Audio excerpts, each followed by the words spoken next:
2025년 한국의 국운과 미래를 예언한 충격적인 메시지가 인도 신지아케 소속의 여성 예언자로부터 공개되었습니다. 새로운 대통령의 등장을 포함해 대한민국의 운세가 세계 질서와 어떻게 연결되는지를 짚어봅니다. 지금부터 그 예언의 전모를 들어보시기 바랍니다.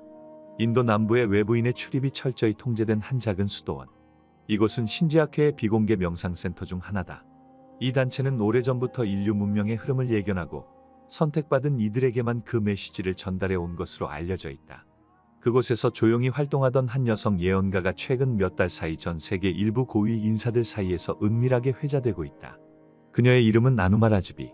1971년 인도 마하라슈트라주에서 태어난 그녀는 어린 시절부터 기이한 꿈과 빛의 음성이라 불리는 신비한 체험을 반복했다. 신지아케는 그녀의 영적 감흥 능력을 수년간 관찰한 끝에 33세가 되던 해 그녀를 내부 전원 서클의 예언 전승자로 공식 인정했다. 그 이후로 그녀는 외부에 거의 노출되지 않았으며 단 한 번도 언론의 모습을 드러낸 적이 없다. 그런 그녀가 2024년 말에 남긴 한 메시지는 충격적이었다. 그 메시지의 핵심은 분명했다. 2025년 한반도가 움직인다. 하늘은 동쪽의 문을 다시 연다. 그녀가 말한 동쪽의 문은 신지아케 내부에서도 오랜 세월 봉인된 개념으로 여겨져 왔다. 동방의 땅, 즉 한민족의 뿌리가 자리한 그곳은 이미 오래전부터 최후의 조율이 이뤄질 무대로 기록돼 있었다. 하지만 공식적으로 그것을 언급한 예언자는 60여 년 만에 처음이었다. 아누마는 이 예언을 하기까지 17일간 단식을 하며 준비했다고 한다. 그녀는 자신의 방 안에서 촛불 하나만 켜둔 채 앉아 있었다고 한다. 식사는 물론 물도 거의 마시지 않았다고 한다. 그녀의 방은 완전한 침묵 속에 있었고 단 한 번도 외부와 접촉하지 않았다. 그런 단식이 끝난 날 그녀는 조용히 입을 열었다. 그리고 말했다. 지금부터 말하는 것은 내가 아는 것이 아니다. 이것은 내게 전해진 것이며 나는 그것을 다시 전할 뿐이다. 그녀의 목소리는 낮고 느릿했다. 그리고 마치 짐승의 숨소리처럼 진동하는 그 울림 속에서 예언은 시작되었다. 아누마 라즈비의 첫 번째 예언. 그녀는 이렇게 말했다. 하늘은 하나의 길을 남기고 나머지를 닫을 것이다. 닫힌 문은 대륙의 끝에서 열리고 오래전 분리된 물줄기가 다시 만난다. 갈라졌던 두 땅은 더 이상 서로를 부정하지 않는다. 바다는 물러나고 산맥은 소리 없이 고개를 숙인다. 그해 빛은 북쪽에서 시작되어 남쪽으로 흐른다. 고요하던 땅에서 다시 불이 일어나며 잊혀졌던 노래가 울려 퍼진다. 사람들은 고개를 들어 하늘을 보게 될 것이다. 그러나 그 빛은 희생 위에서 피어오를 것이다. 갈등과 분열은 마지막 불꽃을 피우고 사라지며 선택받지 못한 자들은 스스로 그림자가 된다. 새로운 지도자는 이미 준비되었다. 그는 자기를 따르라고 하지 않는다. 그저 앞으로 걷는다. 그가 걷는 길 위에 민초들이 모이고 땅의 기억이 깨어난다. 옛것과 새것이 충돌하나 결국엔 융합한다. 이 지도자는 제왕이 아니다. 그는 심판자가 아니며 구원자도 아니다. 그는 다만 문을 여는 자다. 그 문 너머 한국은 조화의 시기에 진입한다. 고난은 끝나지 않았으나 방향이 달라졌다. 국운은 다시 상승한다. 하늘의 기운이 다시 그 땅에 머문다. 다만 조심하라. 모두가 그 길을 따르지는 않는다. 빛을 두려워한 자들은 자신을 어둠에 묶을 것이다. 그들이 떠나는 길에는 이슬비와 탄식이 깃든다. 그러나 결국 그 나라는 서서히 빛의 중심에 설 것이다. 이 예언을 들은 신지아케 내부 고위 인사들은 동방문서라는 오래된 기록을 검토하기 시작했다. 그 안에는 지금과 비슷한 시점에서 검은 불이 동쪽 하늘을 두른 뒤 푸른 빛이 산맥을 따라 깨어난다는 문구가 남아 있었다. 아누마는 그 이후 두 번째 예언도 남겼다. 그녀의 두 번째 메시지에서 등장한 내용은 더 충격적이었고 더 구체적이었다. 새로운 지도자 그리고 혼란 속의 각성. 아누마 라즈비는 침묵을 지키다가 2024년 12월 29일 두 번째 예언을 남겼다. 이 예언은 첫 번째보다 훨씬 구체적이고 직설적이었다. 그녀는 곧 눈앞에서 일어날 일이라고 강조했다. 그리고 다시 입을 열었다. 그녀는 이렇게 말했다. 강이 넘고 불이 지나간 뒤에야 땅은 진실을 드러낸다. 나라의 머리는 멀리서 걸어온 자가 될 것이다. 그는 정치의 자식이 아니며 무리의 중심에서 자라지 않았다. 그러나 그는 가장 먼저 깨어났고 가장 오래 준비된 자였다. 그는 스스로를 지도자라 하지 않는다. 그저 길잡이라 부른다. 그를 본 이들은 처음엔 고개를 돌린다. 너무 조용하고 너무 이질적이기 때문이다. 그러나 그의 말은 바람처럼 스며들고 그의 눈빛은 등불처럼 사람들을 일으킨다. 2025년 하늘은 그에게 문을 연다. 그는 오랫동안 숨어 있었고 지금도 어느 구석에서 누군가의 고통을 돕고 있을 것이다. 빛은 큰 소리를 내지 않는다. 그러나 어둠을 걷어내는 것은 결국 그 침묵의 힘이다. 이 지도자가 움직이기 시작하면 한국은 길을 잃지 않는다. 산도 그를 따르고 강도 그를 따른다. 그는 평화를 약속하지 않는다. 다만 혼란 속에서 방향을 제시한다. 이 지도자가 나타나는 해 나라의 기운은 거꾸로 흐르던 강물처럼 다시 제 갈 길을 찾게 된다. 그는 수치를 드러내지 않고 권력을 탐하지 않는다. 그러나 마침내 사람들이 그를 따라 나서고 이 땅의 숨은 약속이 현실로 드러난다. 나라의 운세는 그를 중심으로 바뀔 것이다. 조용한 지도자, 그는 소리 없는 큰 울림이다. 이 예언에서 언급된 멀리서 걸어온 자라는 표현은 아누마가 예전부터 강조해온 특징과 일치한다. 신지학회 내부 문서에는 5번째 문을 넘어온 자, 중심의 바깥에서 도래한다는 기록이 있다. 이는 기존 정치권이나 재계 인사가 아닌 완전히 다른 경로를 통해 지도자가 등장할 것임을 암시한다. 아누마는 이어서 한반도 주변국과의 운명적 충돌과 정렬에 대해서도 언급했다. 그녀는 2025년 이후 3년간은 선택의 시간이 될 것이라 경고했다. 그녀는 이렇게 말했다. 2025년 하늘은 조용히 1000개의 실을 움직인다. 그러나 실은 마침내 하나의 직물로 엮인다. 한국의 남쪽은 물결을 일으키고 북쪽은 돌처럼 침묵한다. 그들은 서로를 모른 척하나 결국 한 개의 뿌리에서 나온 나무임을 알게 된다. 바람은 북에서 불고 씨앗은 남에서 움튼다. 이 둘은 충돌하며 피어오르나 결국 서로 없이는 완성되지 못한다. 일본의 하늘은 가라앉고 서쪽에 거이는 것엔 파도를 피할 방패를 찾는다. 그러나 그 방패는 이미 한국에 있다.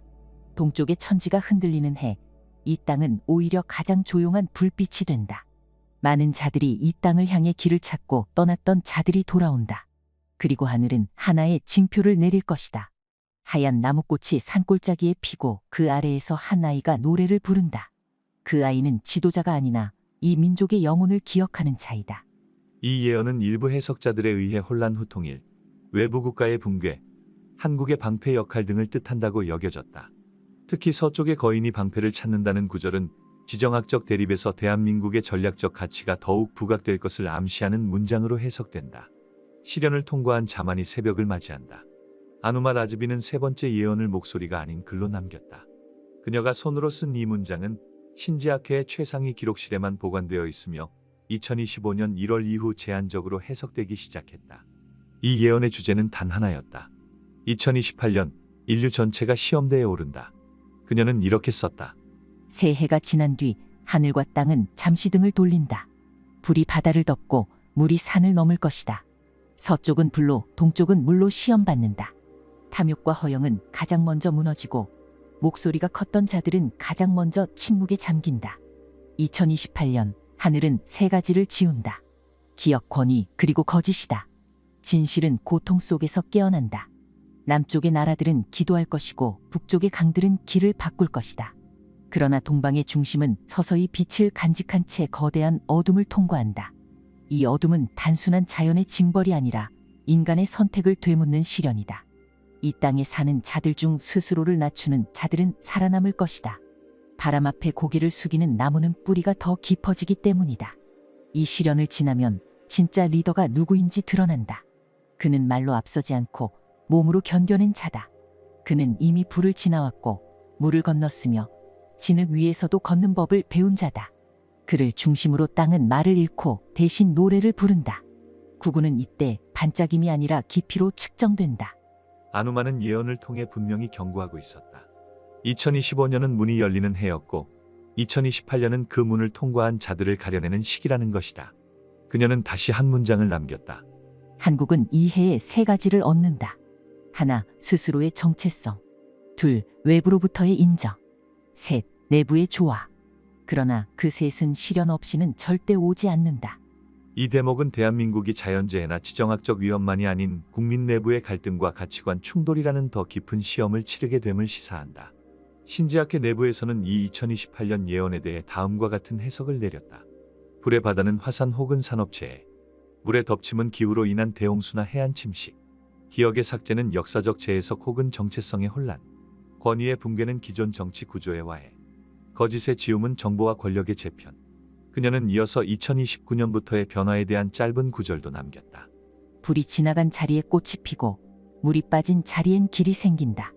모래로 만든 성은 무너졌지만 그 안에 숨겨진 씨앗은 살아남는다.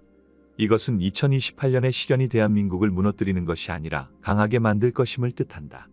중심이 된 한반도 그리고 조화의 시대. 아누마 라즈비는 마지막 예언을 남기기 전 10일간 어떤 접촉도 허용하지 않았다.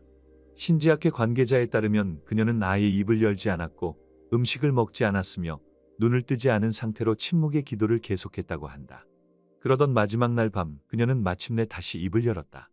그리고 그녀의 마지막 예언을 전했다. 그녀는 이렇게 말했다. 세상이 가장 조용할 때 하늘은 가장 큰 목소리로 말한다. 2031년 바다는 길을 바꾸고 산은 그림자를 잃는다. 고통 속에 침묵하던 이웃은 마침내 무릎을 꿇고 새로운 바람을 기다린다. 오래된 땅은 스스로를 불태우고 새로운 이름을 구한다. 이때 한국은 빛을 지킨다. 그 빛은 목소리가 아니고 권력이 아니며 선택받은 자들의 흔적이다.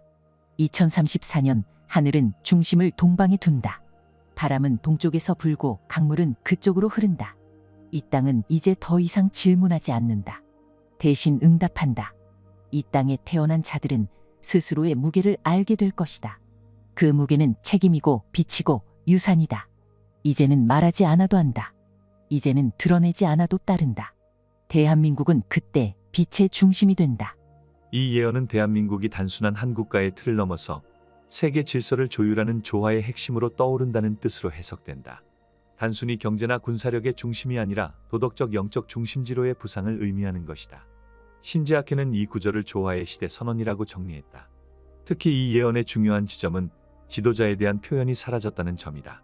즉, 2034년 이후에는 특정 인물이 이끌지 않아도 사회 전체가 하나의 의식처럼 움직이는 수준에 도달한다는 뜻으로 읽힌다. 아누마는 마지막으로 짧은 한 구절을 남겼다. 나무는 더 이상 뿌리만으로 자라지 않는다. 그늘과 열매 그리고 향기로서 스스로를 완성한다. 한국도 그러하리라. 지금까지 인도 신지학회 예언자 아누마 라즈비가 남긴 2025년 그 이후 한국의 미래운세 구군에 관한 메시지였습니다. 그녀의 모든 예언 속에 등장하는 동방, 하늘이 다시 여는 문은 모두 대한민국을 가리키고 있다는 해석이 지배적입니다.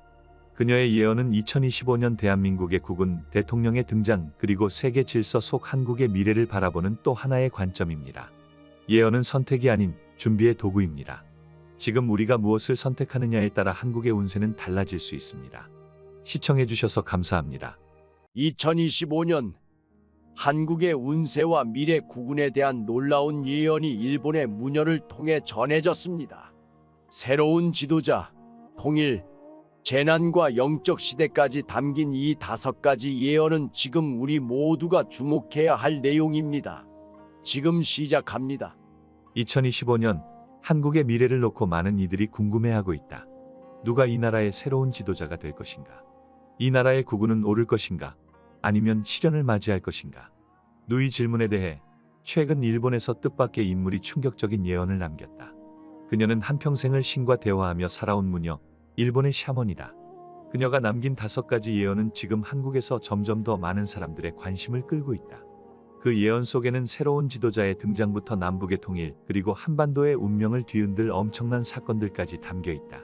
오늘부터 우리는 일본의 샤먼 이즈모 카구라가 남긴 2025년 한국에 대한 예언을 하나씩 풀어가려 한다. 그녀의 이름은 이즈모 카구라. 이즈모는 일본에서도 가장 오래된 신토 지역 중 하나로 고대부터 신과 인간이 만나는 성소로 여겨졌다. 그 지역의 무녀들은 단순히 종교의식을 행하는 존재가 아니라 신탁을 받아 정치를 좌우하기도 했다. 카구라는 신과 소통하는 춤이라는 뜻을 가진 말이다.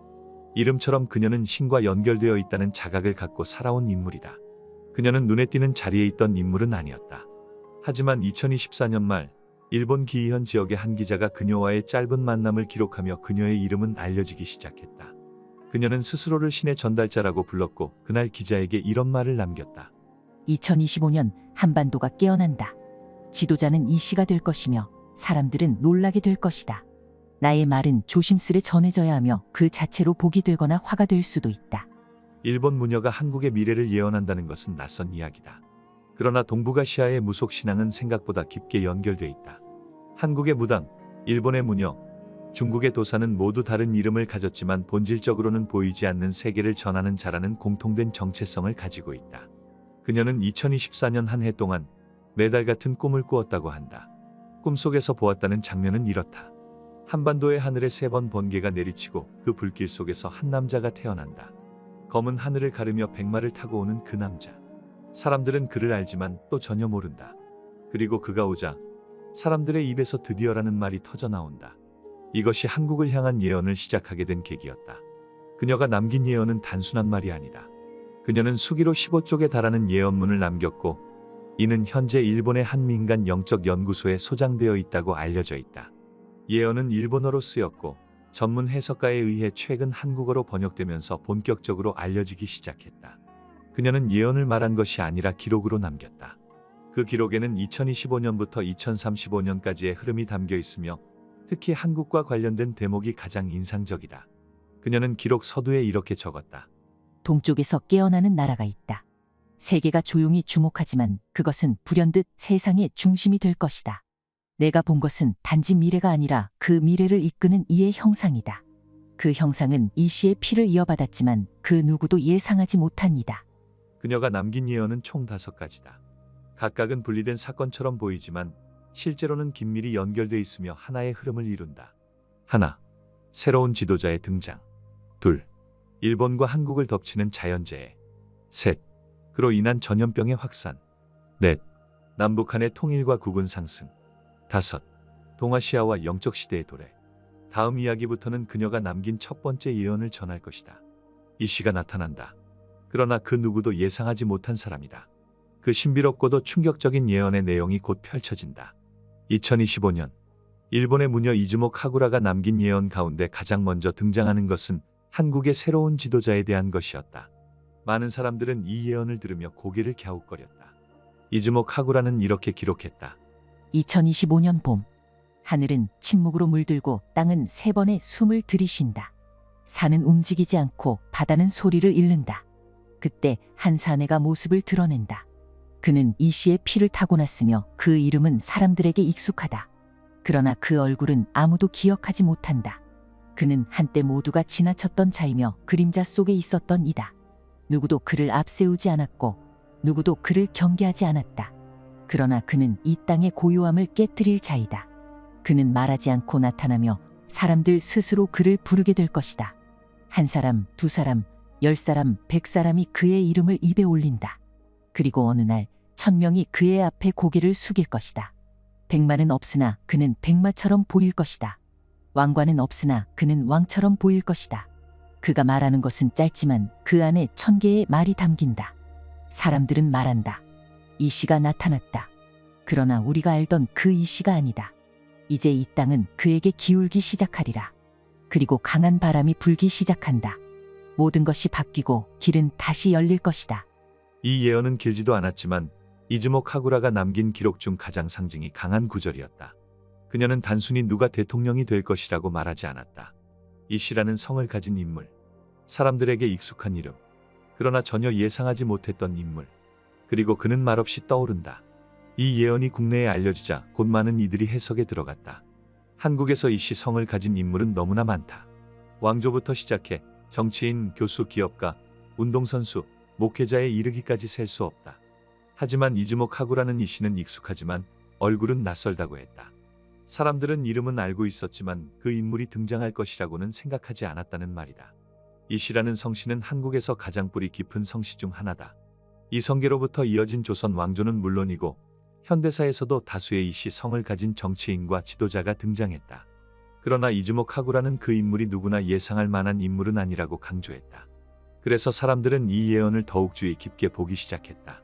그녀는 백마는 없으나 백마처럼 보일 것이라고 말했다. 왕관은 없으나 왕처럼 보일 것이라고도 했다. 즉 그는 겉보기엔 평범하지만 어느 순간 지도자의 자질을 드러내는 인물이라는 뜻이다. 그리고 예언 속에서는 그가 말하지 않고 나타난다고 기록되어 있다.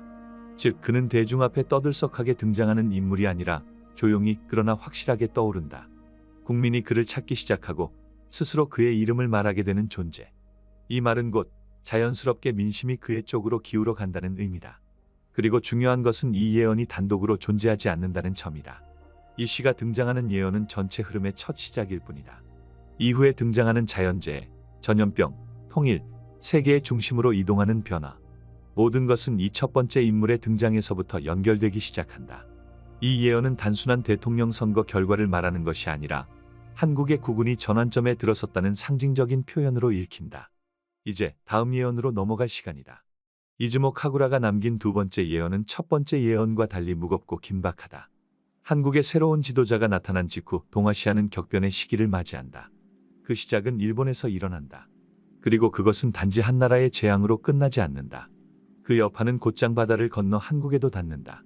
이즈모 카구라의 예언문에는 이렇게 기록되어 있다. 2025년의 여름. 열기가 하늘을 찌르고 대지는 숨을 멈춘다.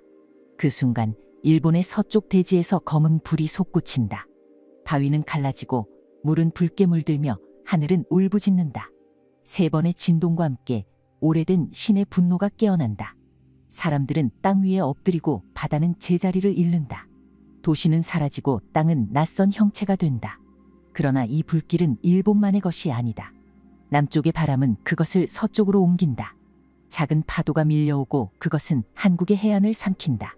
누구도 예상하지 못한 방향에서 물이 올라오고 바람은 그 흔적을 남긴다. 하늘은 하루 동안 붉게 물들고 그날 밤 300만 개의 창문이 동시에 닫힌다. 그리고 조용히 다음 일이 시작된다. 이 예언은 자연재해에 대한 예고다. 많은 해석자들은 이것이 대규모 지진 혹은 해일을 뜻한다고 보았다. 일본은 지진의 나라다. 하지만 이 예언이 특별한 이유는 그 여파가 한국에까지 미친다고 말하고 있다는 점이다. 물리적으로 일본에서의 지진이 한국에 직접적인 피해를 주는 경우는 드물다. 그러나 여기서 말하는 건 단순한 자연의 파장이 아니다. 이즈모 카구라는 일본의 재해가 단지 재난으로 끝나는 것이 아니라 그 여파가 한국 사회 전반에 혼란과 불안을 가져온다고 본다. 그리고 그것은 단지 건물이나 항구에만 흔적을 남기는 것이 아니다. 그 혼란의 파동 속에서 사람들의 생활과 인식의 균열이 생기기 시작한다. 그녀는 이어서 세 번째 예언을 남겼다. 이 부분은 이전보다 훨씬 더 신비롭고 예민하며 경계심을 불러일으킨다. 2025년 그 여름이 지나고 사람들의 입에서 이상한 말이 돌기 시작한다. 숨이 짧아지고 눈이 따가워지고 몸은 떨리며 바른 방향을 잃는다. 병은 입을 닫고 다가오며 그 누구도 처음엔 그것을 병이라 부르지 않는다. 사람들은 이것이 단지 더위 때문이라 말한다. 그러나 그것은 더위가 아니라 기억이다. 잊힌 것들이 다시 몸을 찾는다. 사람들은 집 밖을 나서지 못하고 도시는 조용히 멈추기 시작한다. 그러나 바로 그때 분단의 경계에서 움직임이 시작된다. 북쪽의 땅에서 이상한 기척이 올라오고 남쪽의 땅은 그 신호를 듣는다. 병은 경계를 무너뜨린다. 군인은 병을 막기 위해 손을 맞잡고 의사는 적과 함께 약을 나눈다. 사람들은 처음엔 거부하지만 곧 서로를 찾아 나선다. 두 개의 국경이 녹고 하나의 길이 다시 그려진다. 피와 눈물 그리고 기억 위에. 이것은 전쟁이 아니다. 이것은 공포도 아니다. 이것은 기이한 평화다.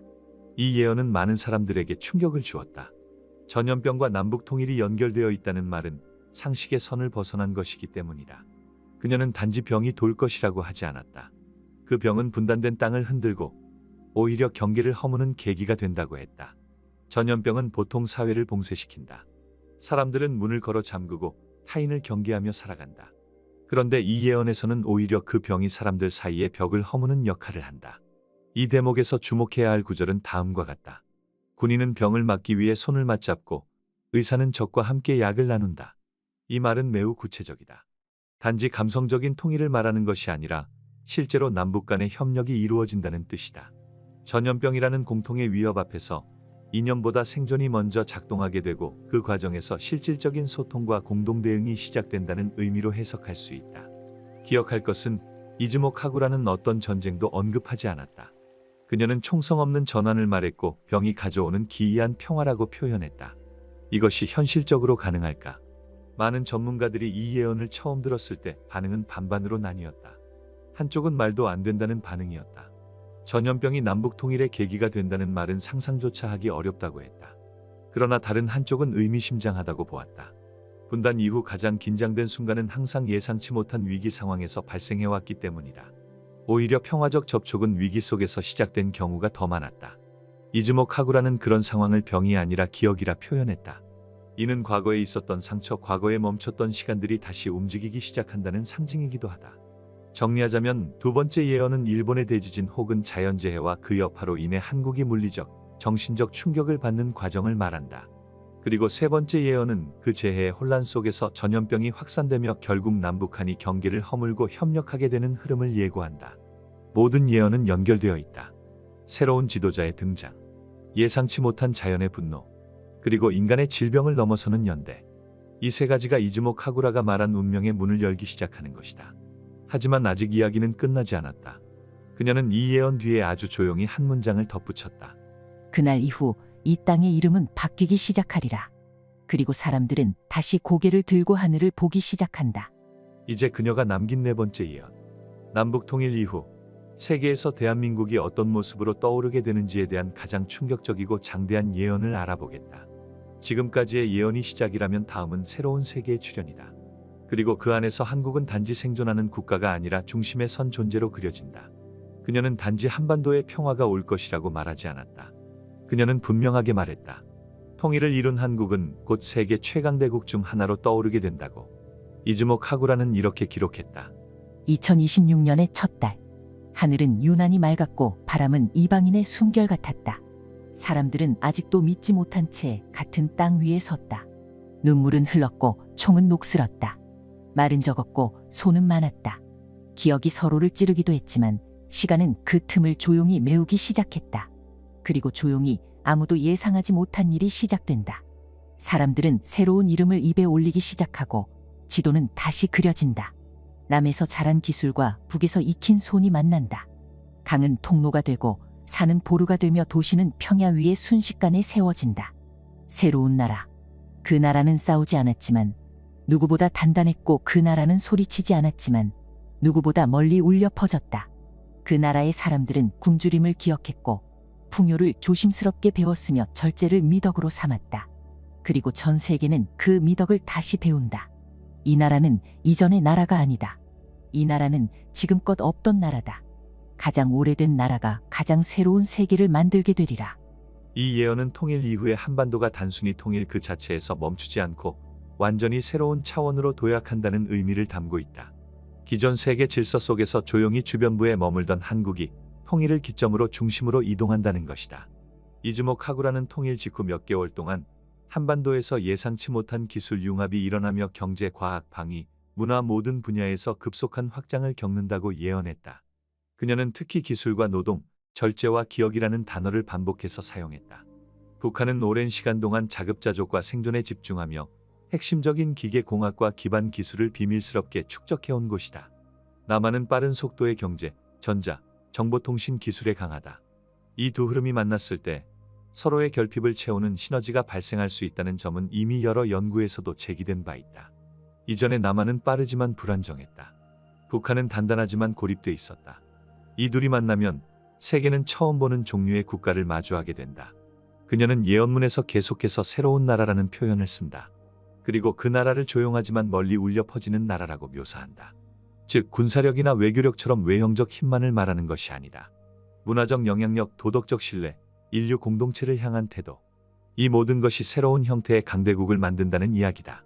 이 예언이 공개된 이후 실제로 여러 분석가들이 이 구절에 주목하기 시작했다. 한국은 통일 이후 단지 국토가 넓어지고 인구가 늘어나는 수준을 넘어서 하나의 문명 단위로 자리 잡을 수 있는 유일한 국가가 될 수 있다는 해석이다. 그리고 주목할 점은 이즈모 카구라가 이 예언을 시간대별로 나눠 기록했다는 것이다. 그녀는 통일이 이루어지는 순간을 2025년 겨울에서 2026년 초라고 설정했다. 그 직후 몇 개월 사이에 한반도는 눈에 띄게 변화하기 시작하고 그 영향이 2027년부터는 본격적으로 세계 무대에 드러나기 시작한다고 말했다. 그녀는 또 이런 말도 남겼다. 사람들은 이 나라가 조용히 무너지기를 기다렸지만 이 나라는 조용히 솟구쳤다. 그들은 지켜보며 고개를 돌렸고 다시 돌아봤을 때 중심에 서 있는 것은 이 땅이었다. 그녀가 묘사한 한국은 더 이상 조용한 아시아의 한 모서리가 아니다. 이 예언에서 한국은 중심이다. 그리고 그 중심은 과거에 무너졌던 자리에서 되살아난 것이다. 이어지는 다섯 번째 예언에서 그녀는 한마디로 정리한다. 이제는 동아시아가 세계의 중심이 되리라. 그 중심에서 가장 밝게 빛나는 곳은 조용한 이 땅이 될 것이다. 이제 예언의 결말로 들어간다. 영적인 시대. 그리고 동아시아 전체가 다시 깨어나는 순간 그녀가 남긴 5번째 예언. 가장 상징적이고 가장 거대한 흐름을 다룬 마지막 기록이다. 지금까지의 모든 예언이 단지 도입이었다면 이제 우리는 그 끝에 문을 열게 된다. 그녀는 이렇게 기록했다. 그날 이후 세계는 이상한 침묵에 쌓인다. 거대한 도시들이 천천히 고개를 숙이고 강대국이라 불리던 이름들이 조용히 잊힌다. 북쪽에서 불던 바람이 멈추고 서쪽에서 오던 돈의 길도 끊긴다. 사람들은 더 이상 숫자를 믿지 않고 귀로 들리는 말보다 가슴속 울림에 귀를 기울인다. 눈에 보이는 것이 전부가 아니라는 것을 사람들은 뒤늦게 깨닫기 시작한다. 그리고 그때 빛이 동쪽에서 퍼지기 시작한다. 오래전 묻혀있던 영의 문이 열리고 사람들은 오래된 진동을 느끼기 시작한다. 그 진동은 숫자가 아니고 그 진동은 총칼도 아니며 그 진동은 사람과 사람 사이에만 흐른다. 그 땅 위에 있는 이들은 말보다 기도를 먼저 하고 논리보다 마음을 먼저 들여다보며 지혜보다 기억을 먼저 꺼낸다. 이제는 영이 이끄는 시대. 이제는 영의 눈으로 세상을 바라보는 시간. 사람들은 기술을 내려놓고 기억을 꺼내 들고 걷기 시작한다. 그리고 어디로 가야 할지를 서로의 마음으로 묻기 시작한다. 동쪽의 나라들, 그 중에서도 한 작은 땅. 그 땅은 소리 없이 중심이 된다. 힘은 없지만 중심이 된다. 무기는 없지만 중심이 된다.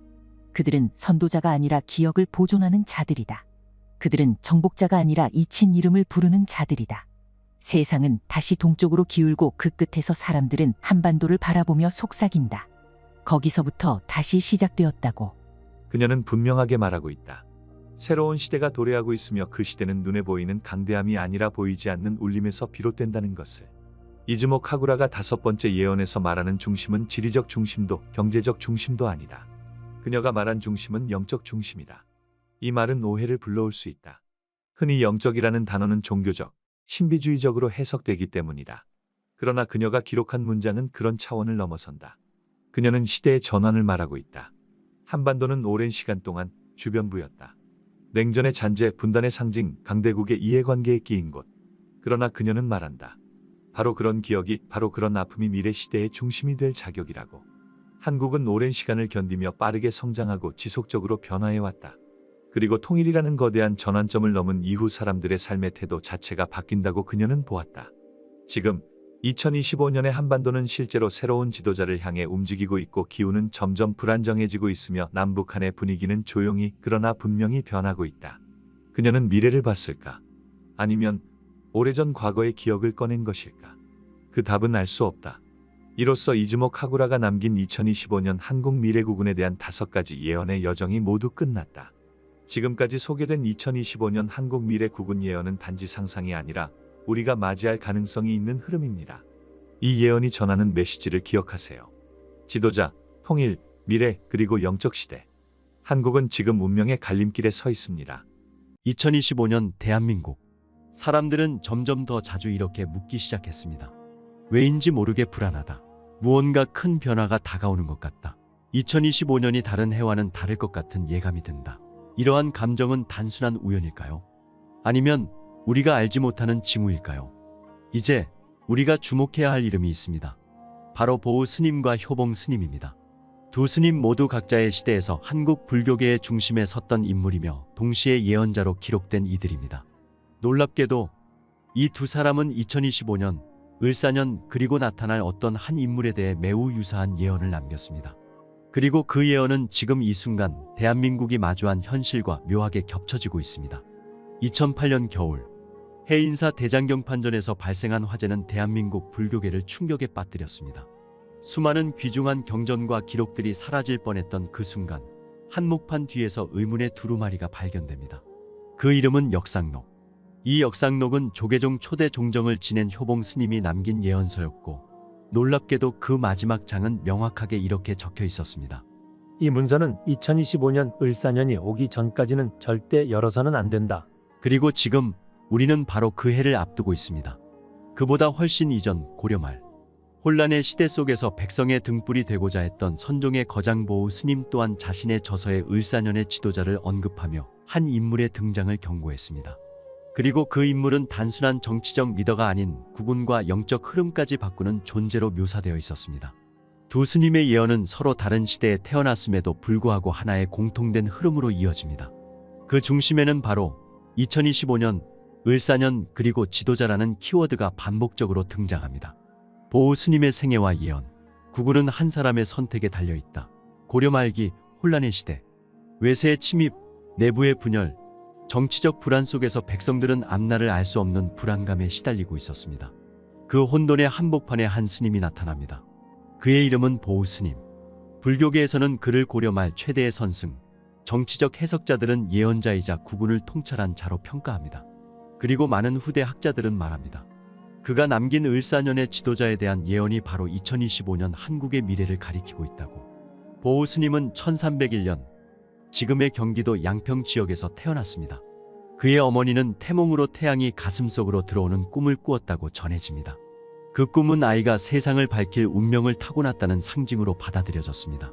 13세의 나이에 회암사에서 광지선사에게 귀의한 보호는 젊은 시절부터 화두 참구에 몰입하며 깨달음과 통찰의 깊이를 스스로 넓혀갔습니다. 19세에는 조주의 만법규일이라는 화두를 들고 7일간 단식하며 용맹정진했고, 이 과정에서 그는 첫 깨달음을 얻었다고 기록되어 있습니다. 그리고 이렇게 말합니다. 깨달음이란 단번에 얻는 것이 아니라 반복되는 수행과 고통을 통해 완성된다.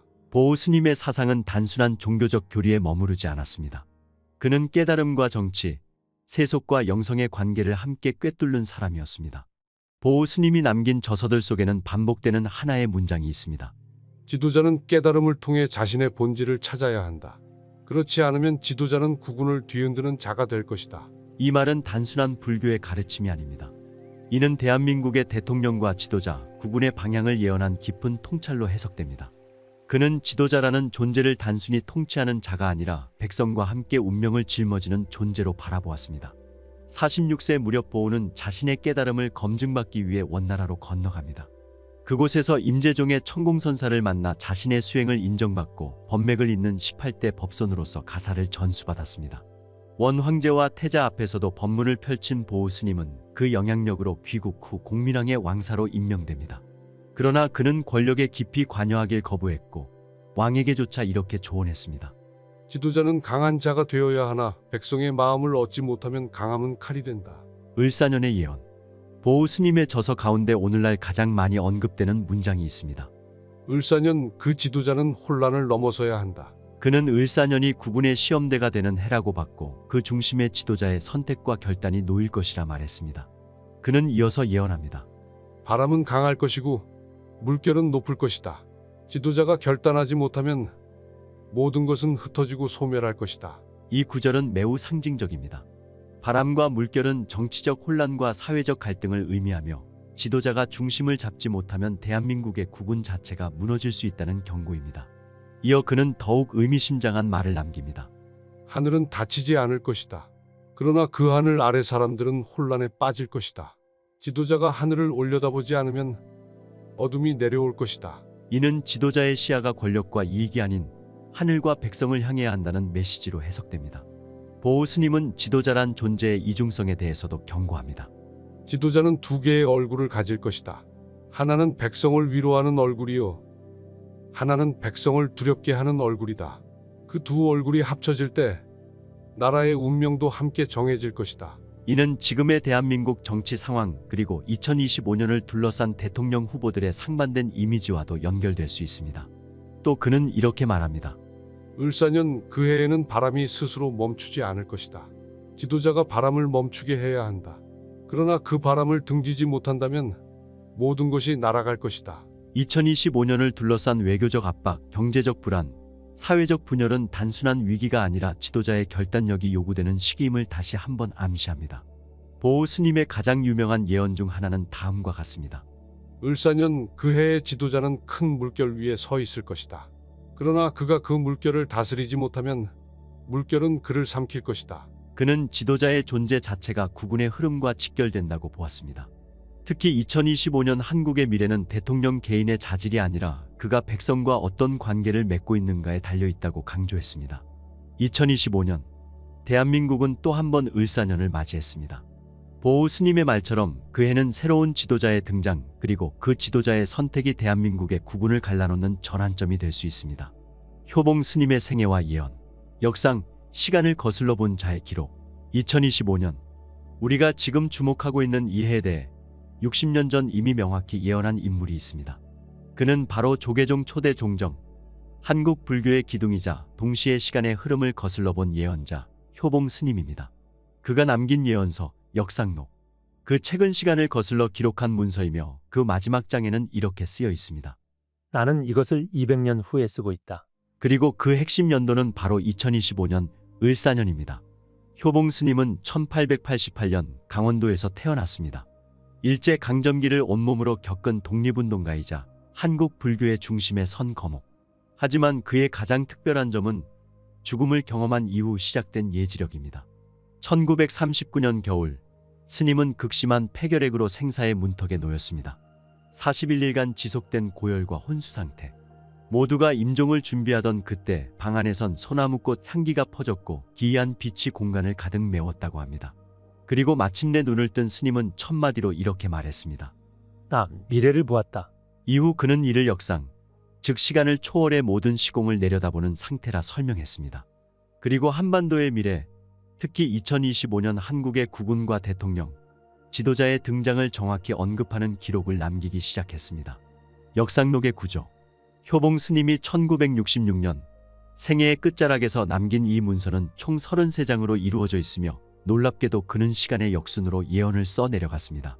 그 이유에 대해 스님은 이렇게 말합니다. 미래는 직선이 아니라 순환한다. 시간은 앞이 아니라 아래에 있다. 이러한 기록은 당시 제자들에게도 이해되지 않았지만 2025년을 목전에 둔 지금 그 상징은 점점 더 구체적으로 현실화되고 있습니다. 역상록 2025년 예언 중 주목할 만한 문장은 바로 이 문장입니다. 푸른 산이 흔들릴 때 남쪽 바다의 파도가 일어서며 새벽빛이 그를 비추리라. 이 구절은 단순한 상징으로 보일 수 있지만 뒤이은 문장에서 효봉 스님은 한 인물의 등장을 명확히 지목합니다. 그 사람은 이름이 아니라 그가 어떤 선택을 하느냐로 드러날 것이다. 즉, 지도자는 자격이 아니라 행동으로 드러나며 그 인물은 이미 등장했을 가능성이 있다고 언급합니다. 역상록 한 페이지에는 그 사람에 대한 묘사가 등장합니다. 그는 말이 아닌 행동으로, 지시가 아닌 빛으로, 이름이 아닌 영향력으로 기억될 것이다. 그리고 신체적 묘사로는 다음과 같이 기록합니다. 깊고 맑은 지혜의 주름이 있는 이마, 복을 부르는 귀, 왼손바닥에 태극과 북두칠성이 합쳐진 무에. 이는 불교학자들이 해석하길 동양의 지혜, 북방의 통찰력, 천지의 기운을 겸비한 존재라는 뜻입니다. 스님은 말했습니다. 나는 그의 얼굴을 보았다. 사람들은 그를 안다고 믿지만 그의 진짜 모습은 아직 드러나지 않았다. 이 말은 많은 이들이 알고 있는 인물이지만 그 본질과 선택은 아직 세상에 나타나지 않았음을 시사합니다. 동아시아와 세계 질서의 재편.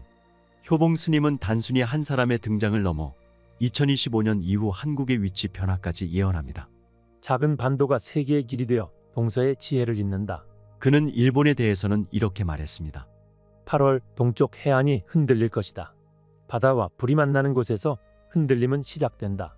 지질학자들은 이 예언이 일본 동부 해안의 대지진 가능성과 연결된다고 분석합니다. 또한 중국에 대해서는 다음과 같이 경고합니다. 1000년간 하나였던 땅이 다시 본래의 이름을 찾기 시작할 것이다. 이는 중국 내부의 분열 가능성, 즉 민족적 긴장과 정치적 재편이 동아시아 전체에 영향을 줄 수 있음을 암시합니다. 한국의 역할과 그 사람. 가장 주목할 구절은 바로 이 부분입니다. 북쪽 하늘이 불타오를 때 남쪽 바다에서 그가 나타난다. 그리고 이어지는 구절에서 그는 결정적으로 말합니다. 그는 체제의 일부가 아니었고 오히려 그 체제에 의해 잊혀진 자였다. 그러나 혼란의 중심에서 사람들은 다시 그를 찾게 될 것이다. 스님은 그 인물에 대해 이렇게 예언합니다. 그는 칼이 아닌 마음으로 세상을 바꾼다. 권력을 구하지 않으나 마지막에는 모든 이가 그를 따른다. 이것은 지금까지 우리가 알고 있던 정치 지도자의 이미지와는 완전히 다른 새로운 형태의 지도자를 의미합니다. 그리고 효봉 스님은 단언합니다. 그는 이미 너희 가운데 있다. 역상록 마지막 장에서는 다음과 같은 예언도 등장합니다. 2026년부터 시작되는 7년간은 5000년 역사에서 가장 찬란한 시기이다. 서울은 세계 문화의 중심이 되고 부산은 금융의 핵심지, 백두산은 세계인의 영적 성지가 될 것이다. 그러나 그는 이렇게 덧붙입니다. 봄이 오기 전 겨울은 가장 어둡다. 이 어둠은 우리를 시험하되 끝까지 버리지는 않을 것이다. 즉, 2025년은 국군의 문이 열리기 직전 마지막 혼란의 시기이며 그 안에서 준비된 자만이 운명을 이끌어갈 수 있다고 말한 것입니다. 효봉 스님의 예언은 신비롭지만 동시에 구체적입니다. 그가 반복해 말한 것은 한 가지입니다. 운명은 정해지는 것이 아니라 드러나는 것이다. 준비된 자만이 그 운명을 감당할 수 있다. 2025년 지금 우리는 그가 말한 바로 바로 그 전환점의 중심에 서 있습니다. 두 시대의 예언자가 말한 인물은 과연 누구일까요? 그 인물은 대한민국의 대통령일까요? 아니면 완전히 다른 위치에서 떠오를 새로운 지도자일까요? 계속 이어집니다. 두 스님의 예언이 가리키는 그 사람, 하나의 인물인가? 2025년 을사년을 앞둔 지금 보우 스님과 효봉 스님의 예언은 많은 사람들의 관심을 끌고 있습니다. 이 두 스님은 각기 다른 시대를 살았지만 놀랍게도 하나의 공통된 존재를 예고했습니다. 그 중심에는 한 인물이 있습니다. 그 사람은 단순한 대통령 후보나 정치인이 아닙니다. 그는 국운을 바꾸는 인물이며 새로운 시대의 문을 여는 존재입니다. 먼저 보우 스님의 예언부터 살펴보겠습니다. 보우 스님은 이렇게 말했습니다. 을사년, 지도자는 바람과 물결 속에서 길을 찾아야 한다. 결단하지 못하면 모든 것은 소멸할 것이다. 보우 스님은 지도자를 혼란 속에서 중심을 잡는 존재로 봤습니다. 그는 이어 말합니다. 지도자는 두 개의 얼굴을 가진다. 하나는 백성을 위로하고 하나는 백성을 두렵게 한다. 그 두 얼굴이 하나로 합쳐질 때 나라의 운명이 정해진다. 이 말은 한 지도자가 양면적인 이미지를 가지고 있을 수 있다는 뜻입니다. 강한 결단력과 동시에 국민의 신뢰를 얻어야 하는 인물.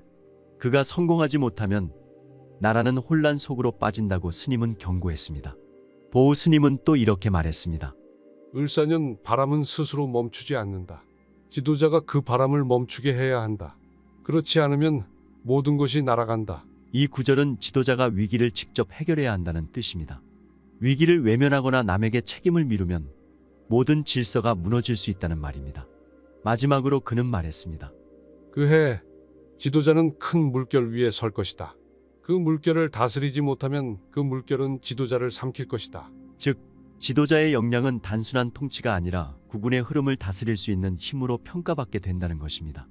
2025년이 바로 그런 시험대라는 뜻입니다. 이제 효봉 스님의 예언을 살펴보겠습니다. 효봉 스님은 이렇게 말합니다. 그 사람은 체제의 일부가 아니었다. 오히려 체제에 의해 잊혀진 자였다. 하지만 혼란의 중심에서 사람들은 다시 그를 찾게 될 것이다. 즉, 그 사람은 기존 정치권 바깥에 있었던 인물일 수 있습니다. 그러나 사회 전체가 혼란에 빠졌을 때 사람들은 오히려 그를 원하게 될 것이라는 뜻입니다. 효봉 스님은 그 사람을 이렇게 묘사합니다. 그는 칼이 아닌 마음으로 세상을 바꾼다. 권력을 구하지 않지만 마지막에는 모두가 그를 따를 것이다. 이 말은 새로운 지도자가 전통적인 방식이 아닌 전혀 다른 리더십으로 국민의 신뢰를 얻게 될 것임을 말해줍니다. 또 이런 문장도 있습니다. 그는 말이 아닌 행동으로, 지시가 아닌 빛으로, 이름이 아닌 영향력으로 기억될 것이다. 즉, 그 사람은 겉으로 드러나지 않을 수 있지만 그 영향력은 깊고 넓게 퍼진다는 뜻입니다. 효봉 스님은 아주 구체적인 상황도 예언했습니다. 북쪽 하늘이 불타오를 때 남쪽 바다에서 그가 나타날 것이다. 이것은 특정 시기, 특정 지역적 조건에서 그 인물이 등장하게 될 것임을 암시하는 구절입니다. 정리해보면 보우 스님은 강한 결단력과 국민과의 연결성을 갖춘 지도자를 예언했습니다. 효봉 스님은 기존 체제 밖에서 등장하지만 결국 국민이 따르게 될 인물을 예고했습니다. 이 둘은 서로 다른 듯 보이지만 결국 하나의 흐름으로 수렴합니다. 2025년 그 해에 나타날 인물은 결정적인 순간에 국운의 방향을 바꾸는 역할을 하게 될 것입니다. 두 스님의 예언은 이 인물이 정치, 경제, 사회를 넘어 국민의 마음, 더 나아가 세계의 흐름까지 바꾸는 존재임을 암시합니다. 그렇다면 그 사람은 누구일까요? 우리 모두가 알고 있는 이름일지도 모릅니다. 하지만 지금까지는 몰랐던 그 사람의 진짜 의미가 이제 곧 드러날 것입니다. 이제 예언과 현실이 만나는 시간입니다. 2025년 예언은 단지 미래를 추측하는 것이 아니라 다가올 변화 속에서 우리가 어떤 선택을 해야 할지를 묻는 질문입니다. 보우 스님과 효봉 스님의 예언은 지금의 대한민국 그리고 앞으로 등장할 대통령과 지도자가 국운을 어떻게 이끌 것인지에 대한 깊은 통찰을 전해줍니다. 을사년은 단순한 연도가 아니라 한국의 미래를 가르는 운명의 시간이 될 것입니다. 당신의 선택이 그리고 우리의 연대가 이 예언의 끝을 어떻게 완성할지를 결정하게 될 것입니다. 시청해 주셔서 감사합니다.